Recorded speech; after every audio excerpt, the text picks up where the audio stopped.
Abra sua Bíblia e deixe ela aberta aí, porque os três primeiros textos, ou melhor, os dois primeiros textos que eu vou ler, são textos de introdução. Então, não necessariamente eu vou ler um pouquinho mais rápido, não vou esperar você abrir aí, não. Mas abra aí em Atos dos Apóstolos e deixe aberto aí, porque nós vamos visitar alguns textos ao longo da reflexão dessa manhã. Alguns textos que estão nesse livro. E eu gostaria de pensar com os irmãos sobre quando a igreja ora. Queridos, nós vamos ver aqui a partir da experiência dos nossos irmãos da igreja primitiva. O que é possível acontecer quando a igreja ora? E eu costumo dizer, irmãos, que a igreja primitiva, Caio Macedo, não era perfeita. Não foi perfeito. Teve as suas dificuldades, as suas lutas, teve os desencontros entre os irmãos, até mesmo entre o grupo apostólico. Mas se tinha uma coisa que essa igreja não abria mão, era a oração. Essa igreja, ela tem muito a nos ensinar sobre oração. Essa igreja, ela, apesar de não ser perfeita, ela se torna ou se tornou um referencial para nós, a igreja de Jesus do século 21. Não é porque tinha suas dificuldades, as suas lutas, os seus desencontros, que ela não deixou de ser uma igreja virtuosa. Sabe, irmão Gilson, as virtudes da igreja ou daqueles irmãos que faziam parte daquela comunidade de fé eram muito maiores do que os seus defeitos. E aí, talvez você possa falar assim, pastor, como comprovar que aquela igreja era uma igreja de oração? A gente pode também entender que aquela igreja, não apenas eles nos ensinaram muitas coisas e foram referencial do modelo do que seguir, do que fazer e até mesmo o que não fazer. Mas podemos comprovar que aquela igreja, ou aqueles irmãos, quando eu falo igreja, eu falo de pessoas, né? Aquela comunidade de fé que se reuniu ali em Jerusalém, que iniciou ali todo o trabalho de sair pelo mundo para anunciar as boas novas, através dos relatos que nós encontramos aqui no livro de Atos dos Apóstolos, dos vários registros que vamos encontrar aqui e até em outros livros também. Mas quer ver alguns registros que aquela igreja era uma igreja de oração? Atos 1:14, a gente vai ver isso. Por exemplo, após a ascensão de Jesus e antes da descida do Espírito Santo, veja lá como aqueles irmãos se encontravam. Diz o texto: todos esses perseveravam unânimes em oração, com as mulheres, com Maria, mãe de Jesus, e com os irmãos dele. Então, eles estavam reunidos e havia unanimidade. E ainda mais, o texto diz, perseveravam em oração. E é muito interessante que numa comunidade em que o homem tinha destaque, aparece, e Lucas faz questão de registrar as mulheres. Como as mulheres, com Maria, mãe de Jesus, e com os irmãos ou meio-irmãos de Jesus. Mas também a gente vai ver isso, nós vimos antes da descida do Espírito Santo. Nós podemos ver isso após a descida do Espírito Santo. Atos 2, verso 42. E diz lá: e perseveravam na doutrina dos apóstolos e na comunhão, no partir do pão, e aonde, irmãos? Nas orações. Aquela comunidade, aqueles irmãos, eles entenderam que a oração, eu quero dizer que é um caminho pelo qual temos a possibilidade de estreitarmos o nosso relacionamento com Deus, de desenvolvermos, irmã Patrícia, um relacionamento com Deus que seja real e pessoal. Um relacionamento íntimo, com Abba Pai. E até mesmo porque aqueles irmãos, eles tiveram o privilégio de aprenderem sobre oração com o mestre, que era Jesus. Quando a gente olha lá o Sermão do Monte, ali Jesus dá várias orientações, e uma delas ele atende a um pedido, né? Senhor, ensina-nos a orar. E Jesus, mestre, então vai ensinar aqueles seus ouvintes, aqueles seus discípulos a orarem, né? Ele tem um trabalho de desconstruir, então, aquilo que eles tinham aprendido. Então, olha, não faça como essa turma aí, mas façam assim. E ele inicia a oração que a gente denominou, irmã Carmen, de Pai Nosso, com o Pai que é o Abba Pai. Então, essa expressão no grego, que era utilizada por uma criança quando estava na sua casa, ali na intimidade do seu lar, e geralmente era utilizada por uma criança muito pequenininha ainda. Mais ou menos como nós, né? Quando somos muito pequenos, chamamos papai, mamãe, e aí vamos crescendo, vamos chamando eles de pai e mãe, né? Então Jesus vai orientar os seus ouvintes a estreitarem o seu relacionamento com o Abba Pai, com o papai. Mas a ideia, pelo menos essa manhã, é apresentar o que acontece, ou a possibilidade de acontecer algumas coisas quando a igreja ora. E começa então agora a tentar trazer algumas respostas a esse desafio de orarmos. Em primeiro lugar, quando a igreja ora, ela tem a possibilidade de tomar decisões importantes, mas baseadas na vontade de Deus. Ou seja, quando oramos, tomamos decisões pautadas na vontade de Deus. E aí o primeiro texto, então, que é um dos textos base, Atos capítulo 1, verso 24 e 25.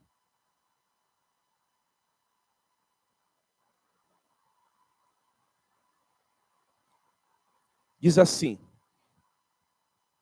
e orando, disseram: Tu, Senhor, que conhece o coração de todos, revela-nos qual destes dois tem escolhido para preencher a vaga nesse ministério e apostolado, do qual Judas se transviou, indo para o seu próprio lugar.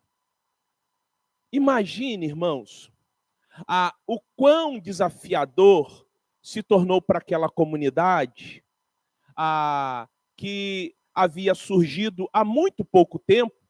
Era uma novel comunidade, né? Eles agora terem que escolher um sucessor para Judas.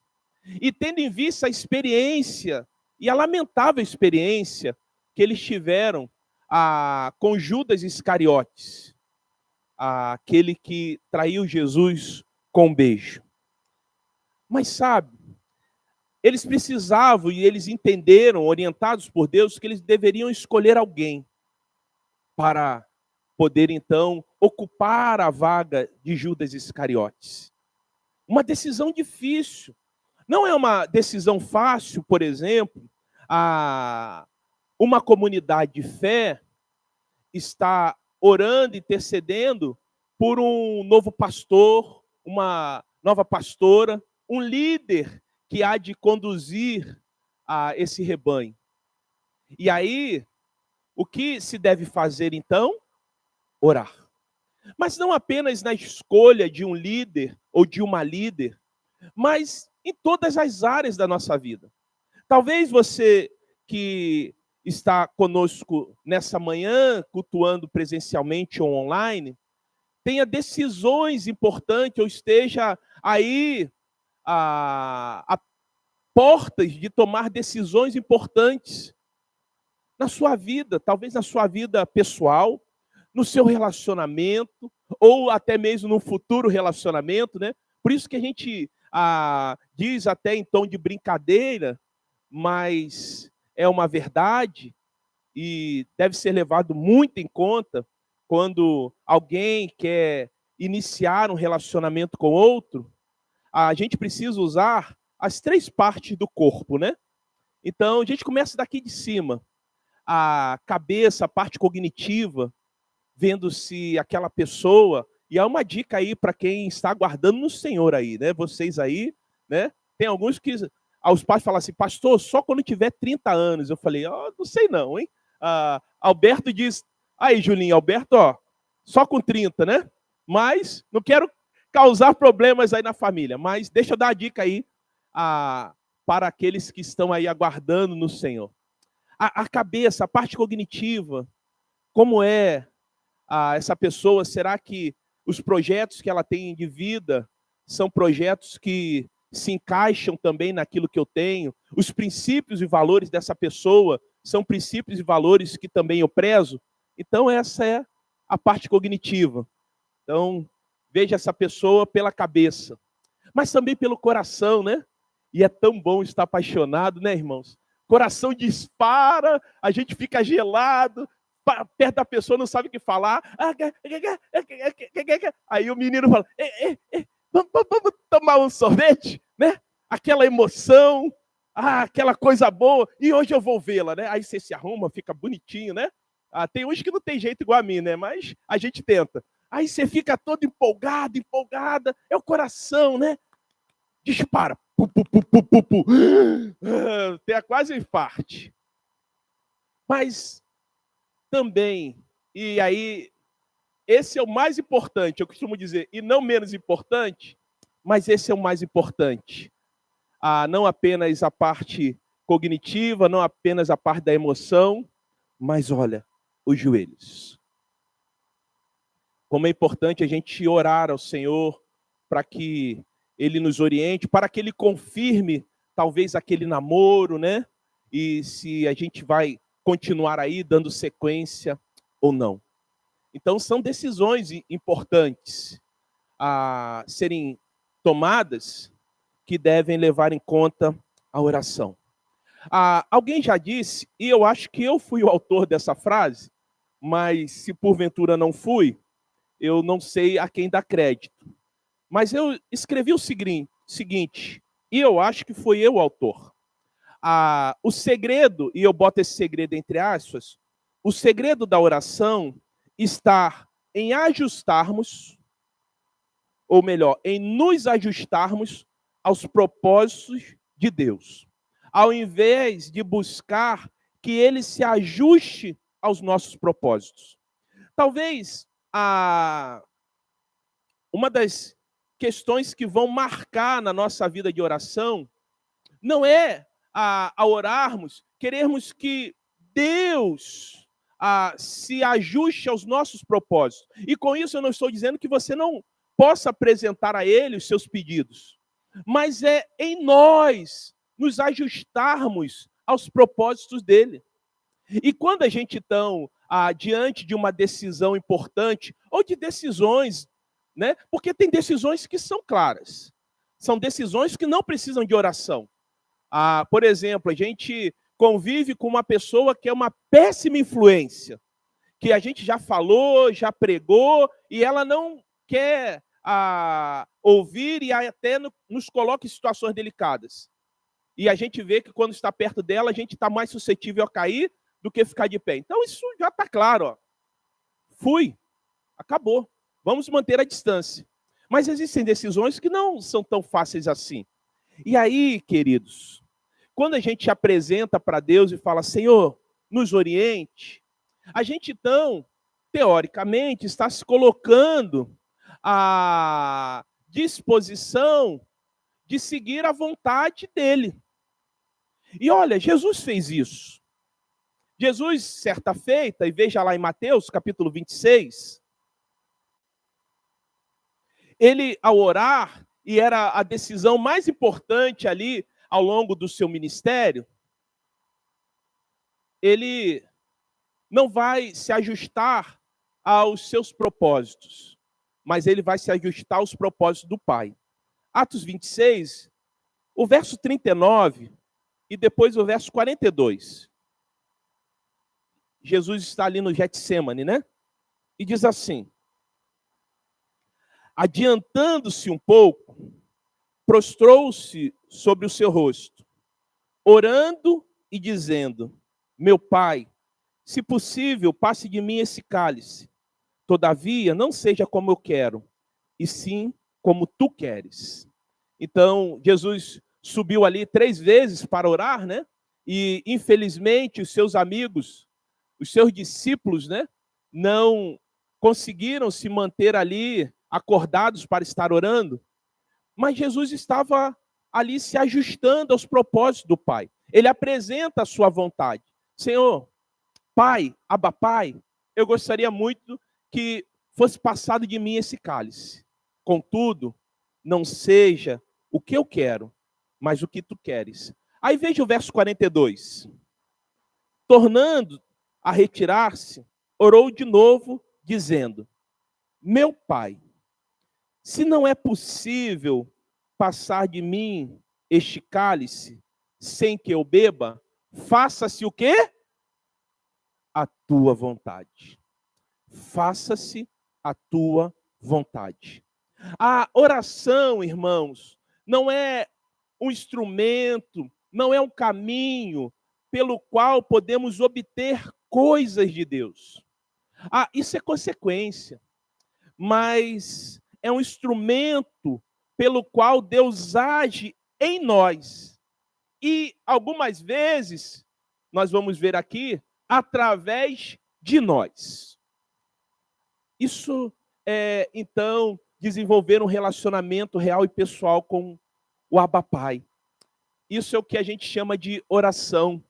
Então, até mesmo alguns vão falar, oração é uma disciplina espiritual. Pode até ser, mas está também atrelada a isso, essa possibilidade de eu desenvolver esse relacionamento íntimo. E aí, quando a igreja ora, por isso que é importante a igreja orar, por exemplo, nós ao longo, o início desse ano, ou melhor, no final do ano passado, né, nós tomamos algumas decisões importantes a nível estrutural aqui da igreja. Mas os irmãos que participaram da última reunião de obreiros foram solicitados que estivessem orando, e eles oraram durante 2 meses, porque foi em setembro que aí a gente apresentou a possibilidade do projeto, e aí chegou em novembro, então a igreja pôde estar tomando aí algumas decisões importantes. Mas não apenas a nível estrutural, em todas as áreas da igreja. Quando a igreja ora, quando eu e você oramos, nós temos a possibilidade de tomarmos decisões pautadas na vontade de Deus. Mas ainda, quando a igreja ora, Deus manifesta o seu poder. E aqui no livro de Atos dos Apóstolos, Deus manifestou o seu poder em vários momentos. Veja lá Atos, capítulo 12, verso 5, do verso 5 ao 8, por favor.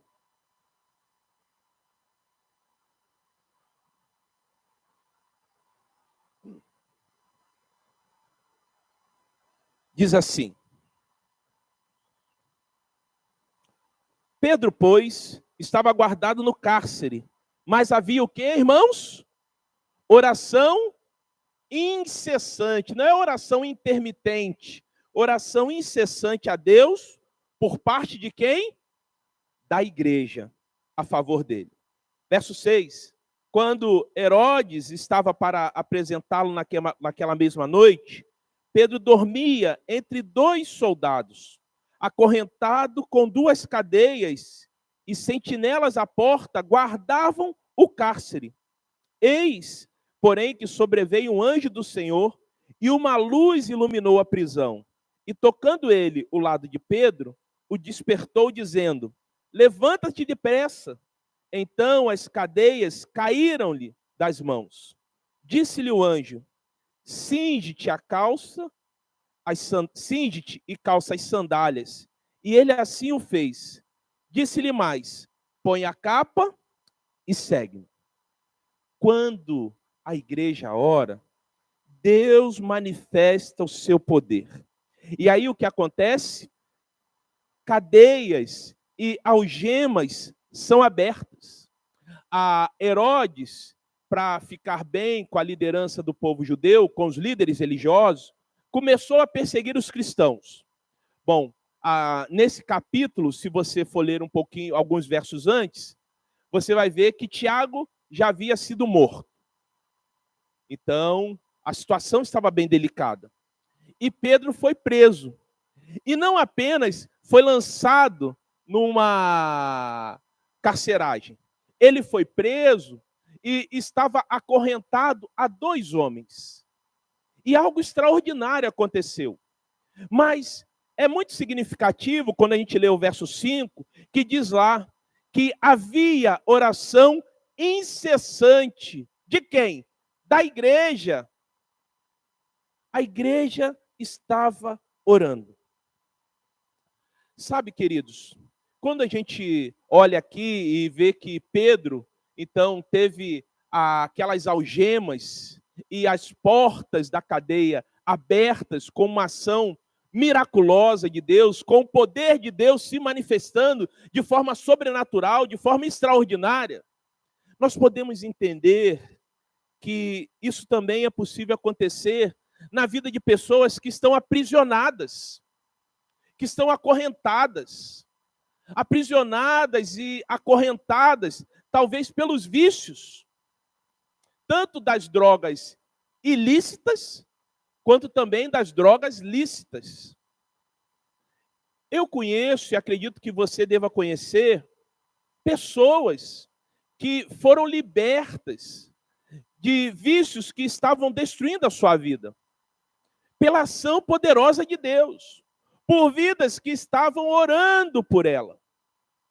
Eu conheço, e acredito que você deva conhecer, pessoas que foram libertas da promiscuidade, de uma vida que desagradava a Deus, e mais do que desagradar a Deus, estava levando essa pessoa à ruína. Estava acabando com essa pessoa, estava acabando com o relacionamento dessa pessoa com seu cônjuge. E pessoas foram libertas, porque tinha gente orando por ela.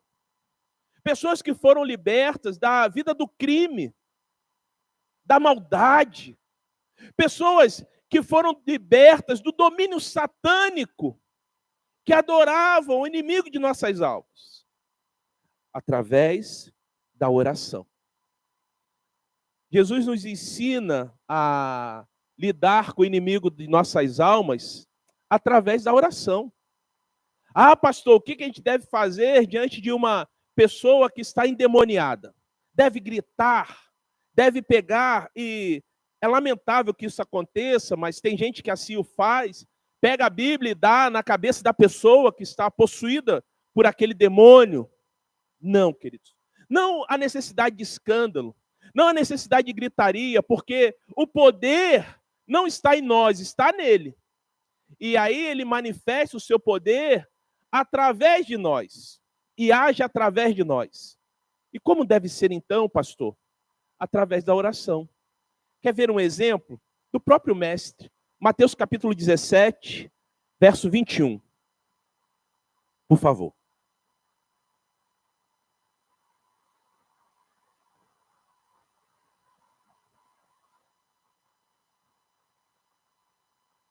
Diz assim: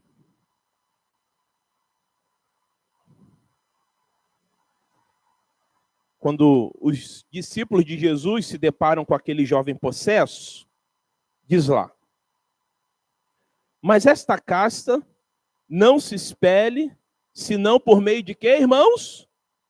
De oração e jejum. Algumas traduções não veem o jejum, né? E somente a oração. Mas essa casta não se expele, senão por meio de oração. Quando nós oramos, irmãos, quando a igreja ora, vidas são libertas das mais diferentes cadeias, dos mais diferentes grilhões, literalmente, vidas são libertas. Mas também nós vamos ver que quando a igreja ora, e aí Deus manifesta o seu poder, pessoas recebem o poder do Espírito Santo para falar, para pregar, e outras para aceitar a Jesus. Veja lá Atos capítulo 4, verso 13, por favor. Qual talvez o segredo de um homem letrado como Pedro pregar e tanta gente se converter? Qual o segredo? Atos 4:13. Veja aí. Ao verem a intrepidez de Pedro e João, sabendo que eram homens iletrados e incultos, admiraram-se e reconheceram que haviam eles estado com Jesus. Agora veja o verso 4 de Atos capítulo 4. Muitos, porém, dos que ouviram a palavra, a aceitaram, subindo o número de homens a quase 5.000. Dá uma paradinha aí, daqui a pouco a gente vai ler mais um verso nesse capítulo. As pessoas ficavam admiradas, perplexas, como homens muito simples, pescadores, como Pedro e João, e eles ao pregarem, ao abrirem a boca, as pessoas ficavam assim, mas o que está acontecendo? E não apenas esses homens pregando, e vidas tomando uma decisão ao lado de Jesus. Quase 5.000 homens se converteram. Mas sabe, queridos, como eu disse, quando a igreja ora, Deus manifesta o seu poder. Veja lá o verso 31. Qual é o segredo de homens iletrados e incultos pregarem e vidas aceitarem a Cristo? Veja lá o verso 31. Tendo eles o que, irmãos? Orado. Tremeu o lugar onde estavam reunidos. Todos ficaram cheios do Espírito Santo e com intrepidez anunciavam a palavra de Deus. Tendo eles orado. Por isso, queridos, é de vital importância a igreja orar pelos missionários, para que eles, ao abrirem suas bocas, vidas venham a realmente reconhecer Cristo como o único Senhor e Salvador. Por isso é importante a igreja orar pelos seus líderes. Por isso que é importante a igreja orar pelos seus pastores e pastoras. Quando o Jefferson estava cantando, e ele sabe muito bem que eu gosto muito dessa música, e eu pedi para que ele pudesse estar louvando ao Senhor com essa canção, e aí já vou avisar o pessoal aí do Data Show para deixar no gatilho a letra dessa música, que é do Nadson. Tem alguém orando por mim, que o Jefferson vai cantar ela de novo. Mas eu me lembrei, Jefferson, de algumas pessoas que investiam seu tempo orando e orando por mim. Eu já disse aqui que, dentre elas, estavam os meus pais. E hoje a minha mãe, né? Mas eu me recordo de várias vezes, ao acordar por volta de 4h30, 4 horas da manhã, o meu saudoso pai, ele nem levantava, ele já saía. Sabe quando você vai saindo da cama escorregando? Já escorregava de joelhos e estava ali a orar. E eu sabia que naquela oração matinal dele, a minha vida, a vida da minha irmã e a vida de outras pessoas já estavam sendo apresentadas a Deus. Hoje, eu tenho um pai de oração. E é muito interessante que ele sabe que eu acordo bem cedo também. E aí, às vezes, ele fala, pastor Serjão, estou orando pelo irmão. E alguns irmãos conhecem, o Jefferson conhece muito bem. O irmão Jair Charga Gertrudes. Todos os dias, irmãos, todos os dias. Não estou aqui querendo falar mais do que não é. Todos os dias. O irmão Jair Chagas Gertrudes acorda cedinho e eu sei que ao acordar e ele falar com o Senhor, o meu nome já foi apresentado ao Senhor. Como isso faz diferença, irmãos. Saber que tem alguém orando por nós. Porque existem momentos, eu não sei com os irmãos, mas comigo, às vezes acontece, que a gente está sem força até de orarmos por nós mesmos. Mas nós nos sentimos renovados pela ação do Espírito Santo, sabendo que tem gente orando por nós.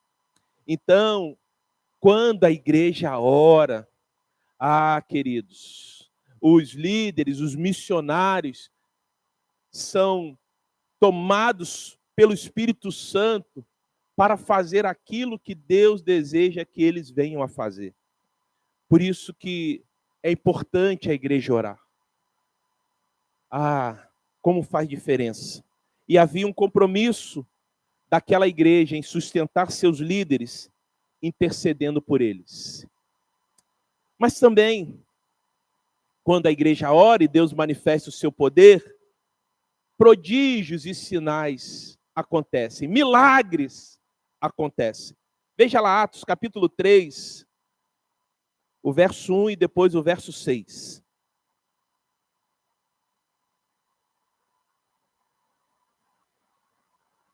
Diz assim: Pedro e João subiam ao templo para a oração da hora nona. Verso 6. Pedro, porém, lhe disse: não possuo nem ouro, ou melhor, nem prata nem ouro, mas o que tenho, isso te dou. Em nome de Jesus Cristo Nazareno, faz o quê? Anda. E para onde Pedro e João estavam indo? Para o templo. Para fazer o quê? Para orar. Quando a igreja ora, Deus manifesta o seu poder através de milagres. Aquele coxo, ele era um coxo de nascença. Ele foi curado. Mas eu diria que não apenas ele foi curado fisicamente, porque ele voltou a andar, foi curado também emocionalmente, porque eu fico a pensar o quanto aquele homem foi desprezado ao longo da sua vida, sendo visto como um ser inferior e até amaldiçoado. Mas aquele homem foi curado também espiritualmente. Porque se havia algum pensamento que tinha uma maldição contra ele, ao ele ser curado, as pessoas falaram: não, ele não é mais um amaldiçoado. E ele foi curado espiritualmente porque ele teve a oportunidade de ter uma experiência real e pessoal com Jesus. Quando a igreja ora, Deus manifesta o seu poder e sinais e prodígios acontecem. Pastor, aqui acontece, nessa igreja acontece muito. Só que nós não usamos isso como instrumento de marketing. Porque se tem alguém que deve receber toda a honra e toda a glória, não somos nós, é o Senhor. Porque Deus manifesta o seu poder através de nós. Ele age em nós. E o poder é dele. Perceberam, irmãos, o quanto é importante orarmos? Perceberam o quanto é importante nos juntarmos e perseverarmos em oração? Pois, quando a igreja ora, as nossas decisões serão pautadas não na nossa vontade, mas na vontade de Deus. Quando a igreja ora, Deus manifesta o seu poder. E aí, pessoas são libertas das mais diferentes prisões, das mais diferentes cadeias. Quando a igreja ora, Deus manifesta o seu poder, e aí a palavra é propagada, e pessoas tomam a decisão ao lado de Jesus. Quando a igreja ora, sinais e prodígios acontecem. Ao longo desses 13 anos, no jardim de oração, nós temos testemunhado do poder de Deus. Do poder de Deus agindo em nós e através de nós. E eu gostaria de terminar sugerindo aos irmãos, ou desafiando, melhor dizendo, os irmãos, a que continuemos a seguir o bom exemplo dos irmãos na igreja primitiva. Veja lá Atos capítulo 12, verso 12.